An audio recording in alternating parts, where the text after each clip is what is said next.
Radio. Online viewers, radio listeners via St. Martin Gov Radio 107.9 FM and respective radio stations island-wide. I'm Rolika Roach and welcome to the Live Council of Ministers press briefing for today, Wednesday, July 31st, 2019. At this time, I invite the Prime Minister and Minister of General Affairs, the Honorable Leona Roman Marlin, to address you.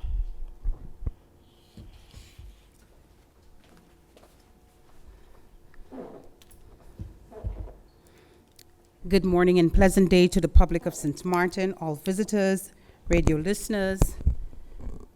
Good morning to my colleagues. Good morning to the press.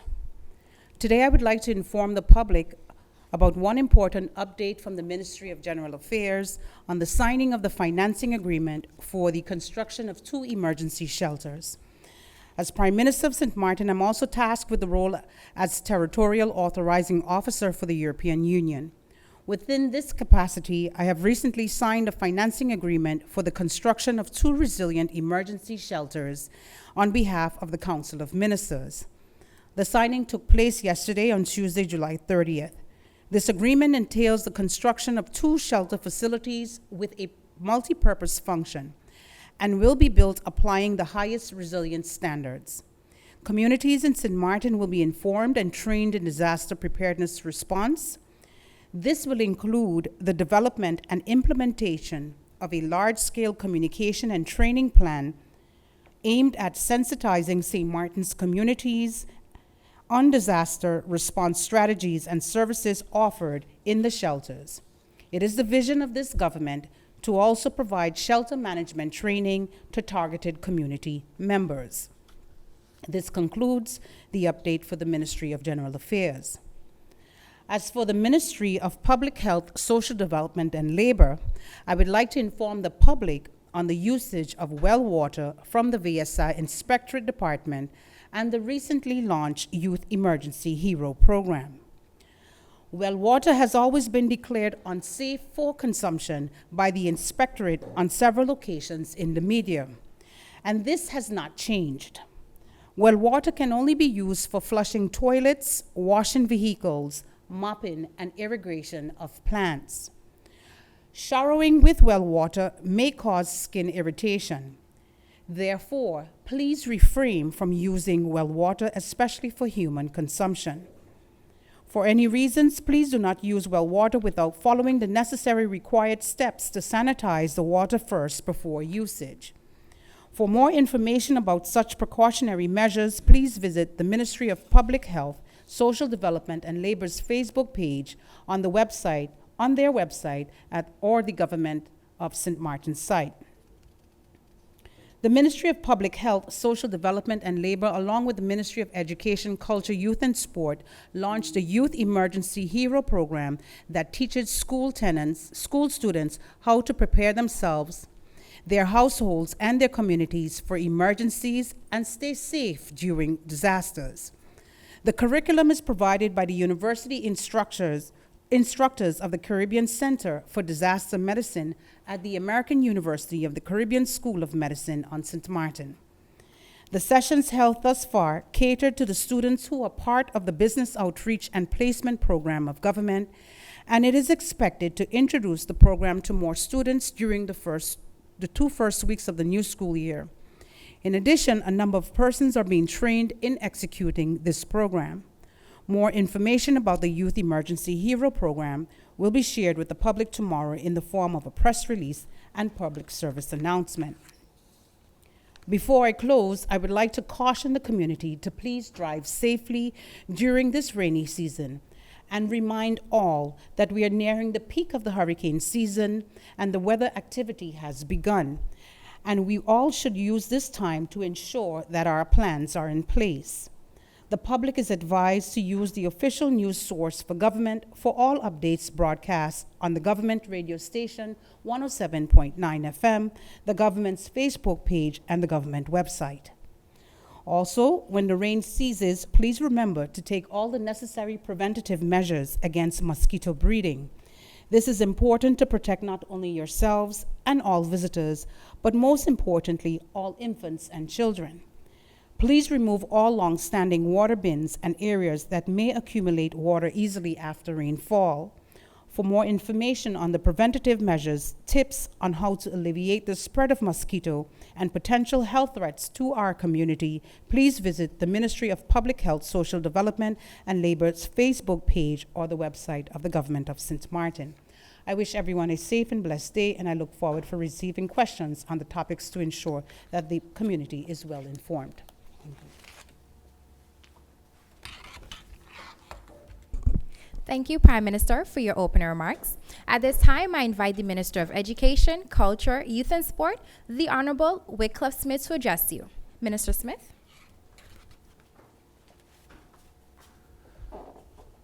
Thank you very much, Ms. Roach.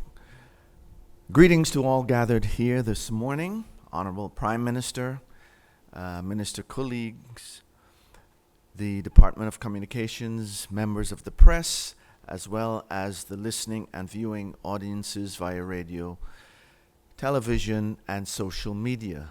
Good morning, Sualiga.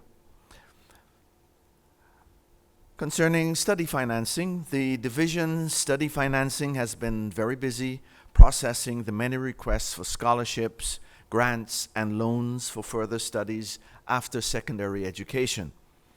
Study financing via the Division Study financing can be obtained via 3 types of study financing.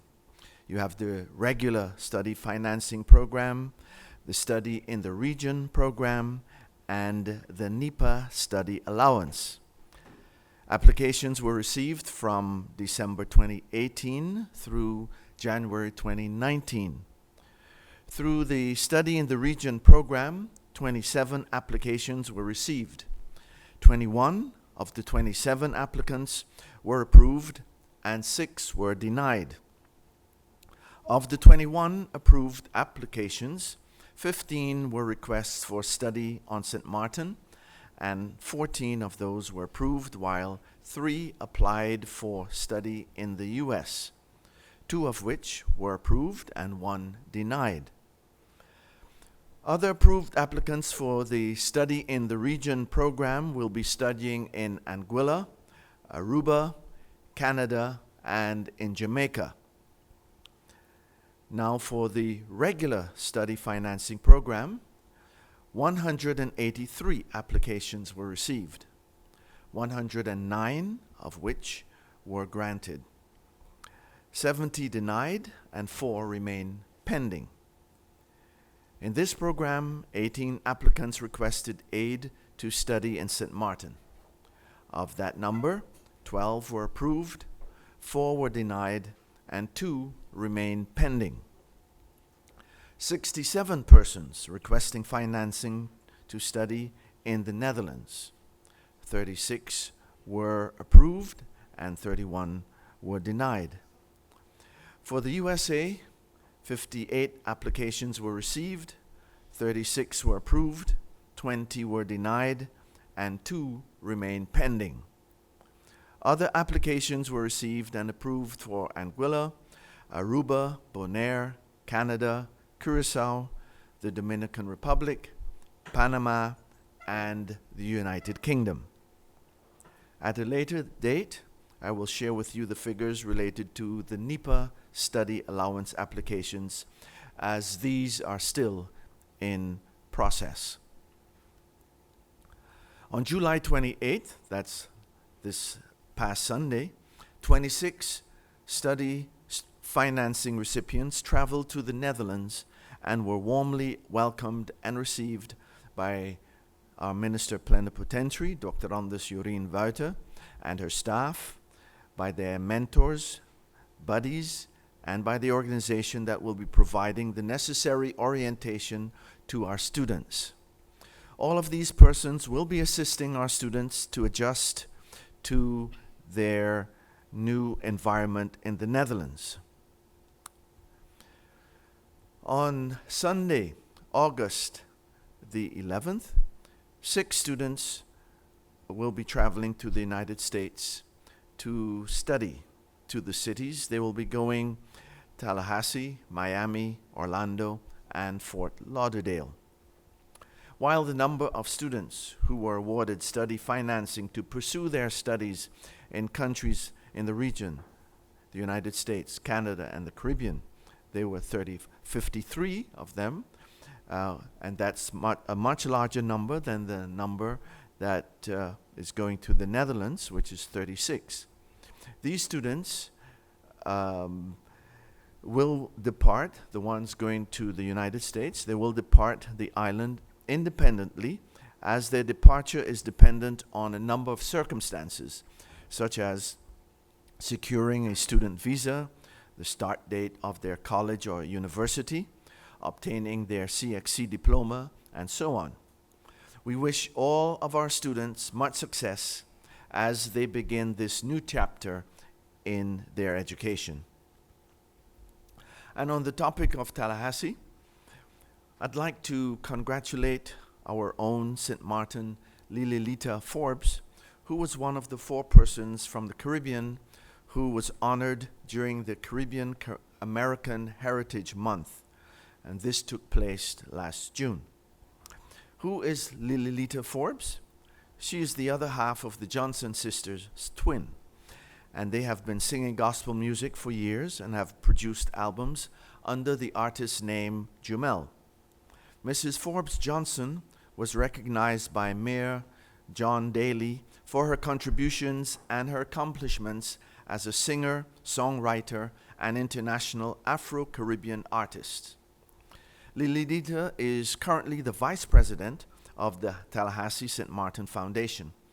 And for approximately 10 years, she's been involved in helping our students that go to Tallahassee, helping them get acclimatized to their new living and study environment. As a student in Tallahassee, she used to volunteer to help the new students, and later as a resident of Tallahassee, she's continued helping our students in Tallahassee. And this year, the Ministry of Education, Culture, Youth, and Sport appointed Lililita as a student counselor and mentor to our students in Tallahassee. From St. Martin, Lililita went to Curacao to complete her HAVO, after which she went to FAMU, where she graduated with a Bachelor of Science degree in music education and a minor in theater. St. Martin is very proud of Lililita Forbes Johnson, and we congratulate her on her accomplishments thus far. I would like to congratulate Mr. Francois Carty and Mr. Martin Wilson of the Bodybuilding and Fitness Association of Saint-Martin for a job well done in the organization of the recently concluded Pro International Federation of Bodybuilding and Fitness Diamond Cup competition. The execution of such an event was a team effort that saw the participation of many amateurs searching for their pro cards and pro athletes competing to be the best in their respective categories. These athletes came from all over the world, and the organizers are looking forward to hosting this event once again in 2020, making it even bigger and better. The St. Martin National Basketball Association is currently conducting a basketball camp at the L.B. Scott Sports Auditorium for boys and girls ages 9 through 18. The camp features coaches from the United States, and it is an opportunity for our athletes to learn basketball skills from the experts. In the past, this camp has yielded opportunities for other basketball players, and currently we have players attending U.S. colleges whilst playing basketball. This camp is a great opportunity for our athletes, and we wish them much success. Over the past 7 months, just under 1 million guilders has been issued by the Department of Sports to various organizations with interests in the advancement of sports. These monies were to cover events, tournaments, development, maintenance, execution, or national teams.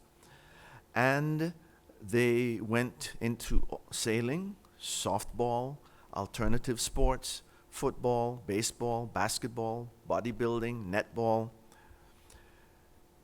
alternative netball, school sports, after-school programs, and to also our facilities. The department, and by extension the ministry, see the importance of investing in sport on the island, and we will continue to do so. Once again, we would like to congratulate all the various organizations in their attempts to ensure that sport continues on St. Martin. We wish them and the organizations all the best with the upcoming tournaments. As a reminder, registration is now open for our annual Sports and Creative Industry Open House, which will take place on September 6th and 7th, 2019. Stakeholders are invited to participate. Registration is free, as we wish to promote healthy lifestyle and fitness opportunities in St. Martin. Sign up today by calling the National Sports Institute at 542-2039 or visit the office at the Raoul Illich Sports Complex. Registration ends on Friday, August 2nd, 2019, so don't delay. And remember, #SportsMatter. A note on the Caribbean Wellbeing Conference. The second Caribbean Wellbeing Conference will be held starting next week, August 5th and 6th. The theme for the conference is Fostering Resilience, Creating a Culture of Well-Being in Schools. The general public, especially parents, can attend 3 free sessions of the Caribbean Wellbeing Conference on Monday, August 5th at the University of St. Martin. There will be 2 concurrent sessions starting at 6 p.m. The first session is entitled Youth Alcohol and Cannabis Use in the Caribbean and in Europe. This will be facilitated by our own Dr. Ivy Defoe. The second session is entitled Teachers Awakening My Senses for the Early Identification of Child Abuse and Neglect. This session is relevant to all persons working in the area of child protection and those interested in learning more about this area. And at 7:30 p.m. On the same day, Monday, there'll be the final session of the evening, and this is entitled Taking Care of Ourselves and of Others. Self-care, yes, it is possible. Everybody's invited to attend these sessions, and more information is available about the Caribbean Wellness Conference on their Facebook page. A word on CoP Avent. It has been a great summer of activities for family and friends, and the second year of CoP Avent has been a great success. This event brings out our local industry of crafts, food, music, and much talent from our people. As was stated before, August 1st will be the closing evening, and this will be in the vicinity of the courthouse. Bring out your family and enjoy a wonderful evening. In closing, I wish to draw your attention to the new school year 2019-2020, which is fast approaching. I do hope that students and teachers were able to relax and refresh themselves, that they were able to spend some valuable time with family and friends, and of course, I hope that they are now gearing up for the reopening of school. Next week already, school managers, administrators, and staff will return to work in preparation and in anticipation of their students' welcome back. Parents and students, I encourage you, if you have not already done so, use these days to get all the material you need and have everything in place for an organized start of the year. Teachers, I know the vacation may seem to have flown by with so many things to do in the weeks that you were given. Please ensure that you have rejuvenated yourselves and that you feel energized for the year ahead. May you all be excited about the new school year, and I hope that you're looking forward to great things happening in your lives and in the lives of those who you teach.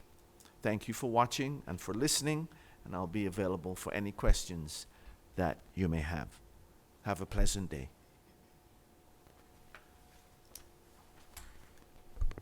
Thank you, Minister Smith, for your opening remarks. At this time, I invite the Minister of Tourism, Economic Affairs, Transport and Telecommunication, the Honorable Stuart Johnson, to address you. Minister Johnson.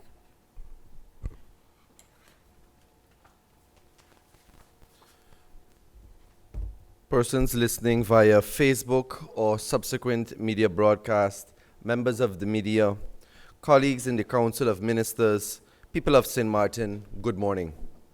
I would like to extend best wishes to Theo Heiliger, who is still abroad seeking medical attention. I pray for a positive outcome. Please know that you, along with your entire family, remain in my thoughts and prayers always. This past weekend, the Ministry of TIAT, through the St. Martin Tourism Bureau, offered support to local talents attending the 2019 Zomer Carnival in Rotterdam, the Netherlands. St. Martin was highlighted in the Rotterdam Zomer Carnival on July 27th, where local music ambassadors King James and King Kimbe performed. Zomer Carnival attracts over 950,000 visitors from across Europe. The event was broadcasted nationally and internationally via cable networks, radio, and online streaming sites. Thanks to Small Island Unity Foundation, SIU, for inviting King James and King Kimbe to perform on the SIU Carnival truck. This gave the local artists the opportunity to display their talents while representing St. Martin, which also offers a great opportunity to cross-promote the St. Martin 2020 Carnival celebrations. King James and King Kimbe also performed at the official SIU after party in Rotterdam. SIU proudly wrapped their carnival truck with ample exposure for St. Martin, which was visible to thousands of bystanders and even more online viewers across Europe and throughout the world. In addition to the marketing efforts being executed in the Netherlands, the St. Martin Tourism Bureau continues to promote the destination via various media outlets in the United States, the Caribbean, South America, and others. Last week, I traveled to Trinidad to attend Canto's 35th Annual Conference and Trade Exhibition, which took place from July 21st to July 26th under the theme Transitioning to a Digital Region, Opportunities and Challenge. Collaboration, coordination, disruption, and the harmonization of the regulatory structure within the Caribbean and Latin America, including the benefits of scale, was the repeated mantra among operators and key stakeholders in the opening round of sessions at the conference. Throughout the three-day event, it was made clear that a multi-sectorial approach is needed to connect the unconnected. The three key messages of Canto was, 1, a need for a wide range of stakeholders to come together to make our digital future a success by being technologically inclusive. 2, a need to bring voices that are more diverse to the table, inclusive of women and people with disabilities. 3, a need to embrace a much more holistic approach to transforming the region and breaking down silos. In addition, while in Trinidad, I met with Ambassador of the Netherlands, Jules Bijl. One of the main discussion topics was to organize an economic trade mission, given the potential synergies that exist between our countries. Additionally, I am happy to announce that Tafari Francisco from the St. Dominic High School and Aquila Pemberton from the St. Martin Academy have won the second place for the junior and senior division of the 2019 FCCA poster competition. As winners of the second place on the junior and senior division, they win a cash prize of $1,500, which will also go to the respective schools. Lastly, St. Martin will again host the Aviation Link-Up Conference. This conference is heavily supported and funded by the Ministry of TIAT. The Ministry of Tourism, Economic Affairs, Transport and Telecommunication announced that the venue and the event, of course, for the 2020 conference will be held from June 16th to the 18th and will feature top experts from around the world who will meet to discuss several innovations in aviation. As you know, St. Martin hosted the event this year from June the 11th to the 13th at the Simpson Bay Resort, which was a huge success. Following this year's conference, the St. Martin Tourism Bureau held a meeting on Wednesday, July 24th, to evaluate how well they did and determine how they can improve on next year's event. The plan is to see how they can extend the conference for a week, as doing so will allow more time to delve deeper into the various topics in aviation. At this time, I look forward to any questions that the media might have. Thank you, Minister Johnson, for your opening remarks. The Minister of Finance, the Honorable Perry Hearlings, and the Minister of Justice, the Honorable Cornelius de Weaver, are both present, however, will not be making any opening statements, but are available for any questions the media may have. We now move on to the question and answer session. Alita Singh of the Daily Herald, you have the floor. Thank you so much, Rolika. Good morning to Prime Minister and to the other ministers of the Council. My first question is for the Prime Minister. It relates to your first notice today, which is about the 2 emergency resilience shelters. Can you give me a timeline as to when these shelters will be built, along with the cost of them, how they'll be covered, and where exactly the areas are for the shelters? Thank you, Alita, for that question, for those questions. As I indicated in the past before, we were able to secure 7 million euros from the B envelope for shelters. There are 3 locations that were located. We're busy discussing which are the best locations. Perhaps one is in Hope Estate, one is in the South Reward area, and maybe K-Bay would have been an area, but that is still under discussion. But a decision has to be made where the 2 will be located. As it relates to the time frame, when you're dealing with the funds from other countries, it takes some time. No direct information has been given as yet to the time frame, but that is something that we're working on and will be disclosed to the public within short. So indeed, 7 million was given to us for this project for 2 resilient multi-purpose shelters, standalones. Yes. Thank you, Prime Minister. Lyndon Brown of BCN TV, you have the floor. Good morning to the people of St. Martin and to the ministers that are present here today. Question to Minister Johnson. Minister Johnson, it is pending that you're thinking about investing more in tourism. In what area that you see spending is necessary? Thank you, Mr. Brown, for your question. Of course, I have signaled the alarm both internally in the Council of Ministers and even to the wider populace that the need to ensure that the budget of the Ministry of TIAT increases for the 2020 budget. That, of course, is dependent on several factors. One main factor, of course, is there is an original need and the need for many persons in the community to see that the ministry is, of course, the main driving force to get this economy up and running. With that, of course, we have to understand that every facet of the Ministry of TIAT would need that additional support. In particular, destination marketing, the overall tourism product development also needs to be enhanced and improved upon. So there's several facets within the ministry in itself that would require additional funding, not only for the overall image and destination marketing, but as well with manpower and personnel, which is the critical vacancies that will be once again identified going into the next year as well. So for the ministry as a whole, there is an overall need to see an increase. And of course, that is part of the several discussions that the Council of Ministers will have, and ultimately the Parliament of St. Martin will have in the end as well. Thank you, Minister Johnson. We now move on to the second round. Alita Singh, you have the floor. Thanks again, Rolika. My question is for the Minister of Finance. We're deep into the low season at the moment. Can you give an idea or an update on what our government's finances looking like at the moment? Will we need additional liquidity support, or is the amounts that have already been committed or asked for sufficient? Good morning to St. Martin. Good morning, my colleagues. Thank you for that question, Alita. I can actually answer them no and no, but it can also be yes and yes. Look, our first quarter in 2019 was, from a liquidity standpoint, quite okay.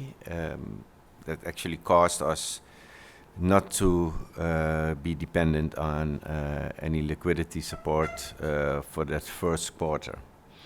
However, we are still awaiting the third tranche of 2018 in liquidity support. Those monies are really needed to start covering the dip of the low season. So far, we are able to cover our expenses. However, as you know, one of the conditions for the 2019 budget or liquidity support coming from the Kingdom Council of Ministers was to have at least our new pension legislation pass in Parliament, as well as the 10% cost deduction on the salaries of our parliamentarians. As long as that is not complied with, we will not be getting any liquidity support.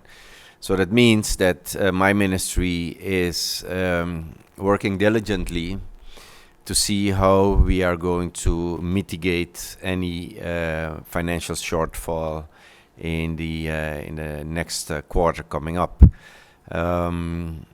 If it stays as it is right now, we of course will endure additional deficits in our budget. So far, I think that we are doing, okay. We can fill the gaps, but we cannot fill it for much longer. Thank God that we have passed the budget, so we can start taking some measures and put some plans in motion for income generating measures as well. So we really have to hold up our own pants right now. That's the situation.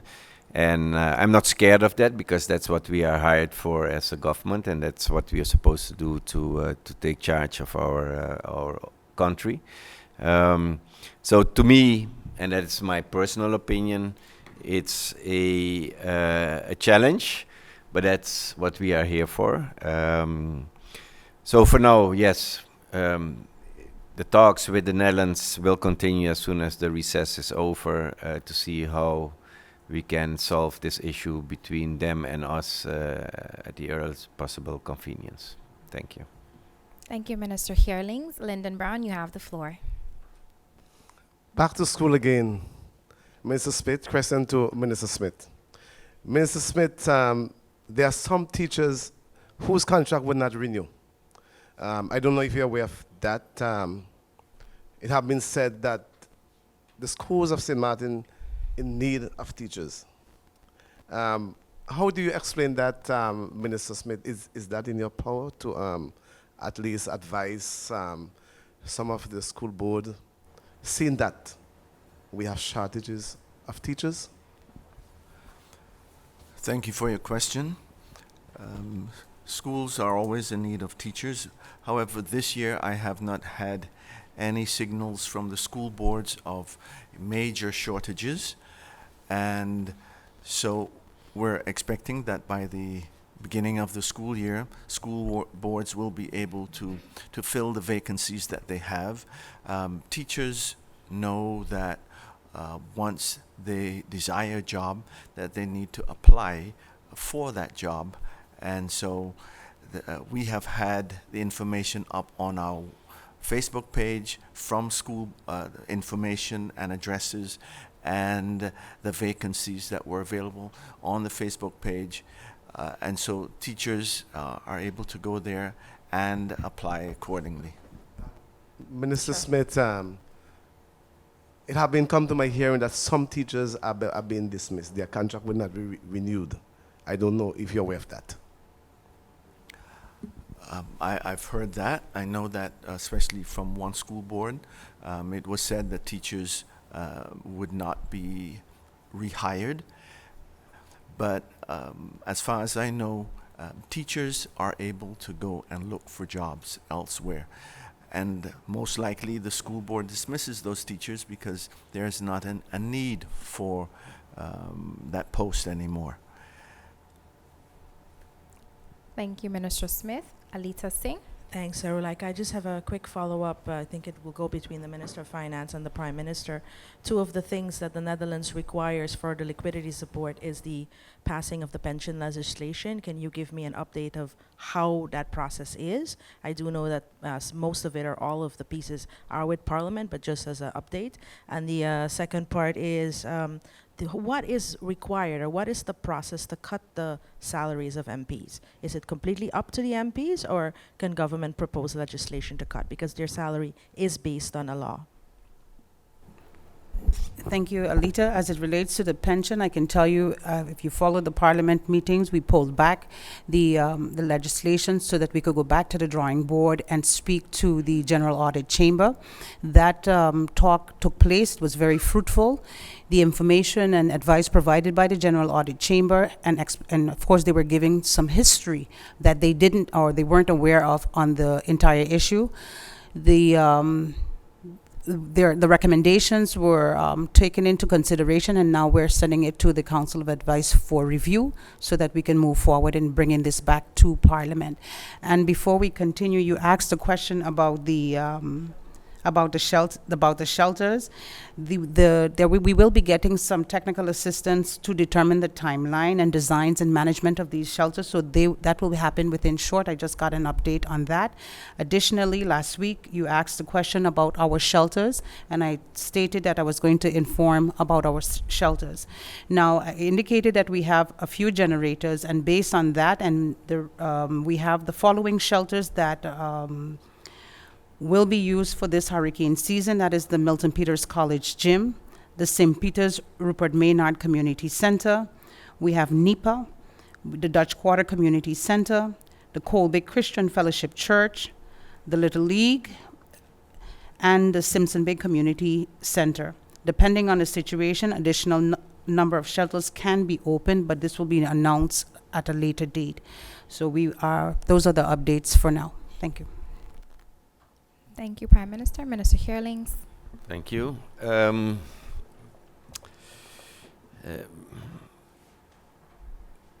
How shall I start? The 10% is, and I think it was voiced during the debates of the budget in Parliament, that people or the parliamentarians are not in agreement with it because they find, and I tend to agree with them as well, it is an issue between the Kingdom Council of Ministers and parliamentarians if you are talking about their salaries. Why would you put the pressure on the government of St. Martin to press upon the House of Parliament to comply with that? So that is the issue. And if you followed the debates on the 2019 budget in Parliament, Parliament came with an alternative, because they said if it's about cost cutting, then here we have some cost cutting measures which they formed in a motion that was floored in the House of Parliament. So the question is right now, we have to give follow-up to that motion. On the other hand, how do you interpret the wish from the Kingdom Council of Ministers? Is it a cost cutting, or is it a token of solidarity to the people of St. Martin? And we all know the history in the Netherlands about fellow parliamentarians there and ministers find that St. Martin parliamentarians and ministers are earning too much money. You know, first of all, I think that everybody is clear about that. I think I don't want to say it's none of their business, but you know, That is the situation that we have. This is according to our laws of the land in our autonomous country. That is how it was and still is. Now, to find ways and means to put pressure onto the government of St. Martin, I don't think that that's a correct way to do. It puts tremendous amounts of pressure on this team here, and I think it's unnecessary. So the only thing that we could do is to follow up on the motion and see how acceptable it is to the Kingdom Council of Ministers. Because at the end of the day, you're still talking about cost-cutting measures. Thank you, Minister Herlings. We now move on to the third round of questions. Alita, you have the floor. Thank you so much again, Rolika. My question is for the Minister of Tourism. The Minister of Finance, of course, just mentioned the precarious financial situation we're in. Tourism is our main economic generator. What is the plan for promotion, if any, for the coming high season? And what amount of money has been set aside for this, if you have that information available? Thank you, Alita, for your question. And actually, I will be disseminating some figures by the end of this week in reference to the overall arrivals and the numbers that have dramatically increased if we look at the percentage of tourism arrivals for St. Martin. So that information, as well as the financial aspect of the information that you asked, will also be provided. So that will be a follow-up that I will have to provide you right after this press briefing. Thank you, Minister Johnson. Lyndon Brown, you have the floor. Question to Minister De Wever. Minister De Wever, 2 weeks ago we had International Justice Day, and your emphasis was on criminal activities. Sometimes people have been caught like enriching themselves, getting monies and assets through criminal activities. But a lot of time it is not visible. We have heard, like in the news, that so much of 100,000 being took from certain people. But where does this money goes? Which area of government that this money deposit to help to build the country? Good morning and thank you. Those monies that are gained from criminal activity are deposited in the crime fund. The crime fund we've also been using for example, the repairs at the prison, so it hasn't been coming from the budget of St. Martin because we just don't have the money for that. But we've used money from the crime fund to pay for that as well as other projects. So that's where it actually goes, and that's how it's partly used. Thank you, Minister De Wever. We now move on to the fourth round of questions. Alita, you have the floor. Thanks again, Rolika. My question is again for the Minister of TIAT. One of the largest hotels on the island has still not opened its doors, and it still has not given any direct indication as to if and when it will be open. This, of course, is the Westin Don Beach. Do you have any information about that property? Thank you, Alita, for your question. Indeed, we have been closely keeping in contact with the principals at the Westin Resort. One of the main concerns Westin had was some inherited issues that transcends throughout different ministries for their reopening process as well as their overall plans going forward. We are scheduling a conference call with Mr. Young, who is the main owner and principal into the property, to ascertain exactly what is some of the challenges that he has still and how we can mitigate some of those to encourage as a potential investor once again into our economy, into our country, that the Westin reopens, if not under that particular name, but under a new development or a new property that would be seen at that same location. So indeed, we are going to schedule a conference call with him within short and get a full understanding of when that property might or might not reopen. Any particular, what are some of the issues that the company is facing or claims to be facing? Some of those issues we are still in discussion with, and I prefer not to say at this time, but it, again, like I said, it transcends through several ministries, and of course there is a responsibility of government and that of the person involved as well. So there must be some discussions there before I'm at full liberty to say exactly what it is. So I prefer to keep that within the discussion ranks for now. Thank you so much. Thank you, Minister Johnson. Lyndon Brown, you have the final question. Question to Minister Johnson. For weeks now, Minister Johnson, it have been pending the result of the analysis of the monies from the the Carnival Foundation, Minister. Do you have a final update? Thank you, Mr. Brown. Excellent question. Indeed, it has been quite a journey, even internally, with the SCDF and I with discussions. Over the past few days, the SCDF has signed on to the engagement of the audit by SWAB. The final signature to initiate that would, of course, be my person. I am going to sign that today to fully initiate that acknowledgement and engagement into the discussions, as well as providing the information of the audit. Important to know that an audit is as successful as the person that provides the information. So I'm going to be very candid and say that I expect the SCDF to provide all of the information necessary for the 2017-2018 financials that they have. In addition to that, let me remind the SCDF that that is a decision taken by the Council of Ministers from March 2018 that continues to be upheld by this Council of Ministers. The only expectation I expect at the end of this audit is for a clearer understanding of where the monies have gone, how it was spent, so that the people of St. Martin get an understanding as well. This is the people's money, it's the people's festival, and by such, I'm only carrying out what I'm asked to do, what I'm honored to do as a member of this council, which is to uphold the necessary integrities that this government is bound by. So indeed, there is that latest update in terms of the audit, and I expect their full compliance. And if not, then I would have to take a different path, which they are aware of as well. I will allow the follow-up. Go ahead. At the same topic, is there a timeline and consequences? Yes, thank you, Mr. Brown. Like I just rounded off by saying that if not, there is a different direction that I'm prepared and have prepared in case of, but I anticipate that the SCDF, knowing full well the support of this Council of Ministers and by extension the people of St. Martin, that there should be no hiccups along the way. So with their full compliance, there should be no other road to take. The timeline, of course, would be within a matter of months, that should be wrapped up, maximum 3 months. Thank you, Minister Johnson. Honorable Ministers of the Council, members of the media, radio listeners, and online viewers, this brings us to the end of the Live Council of Ministers press briefing for today, Wednesday, July 31st, 2019. For rebroadcast, tune in every evening at 7 p.m. on St. Martin Cable TV. For video on demand, log on to the official government's website at www.stmartingov.org.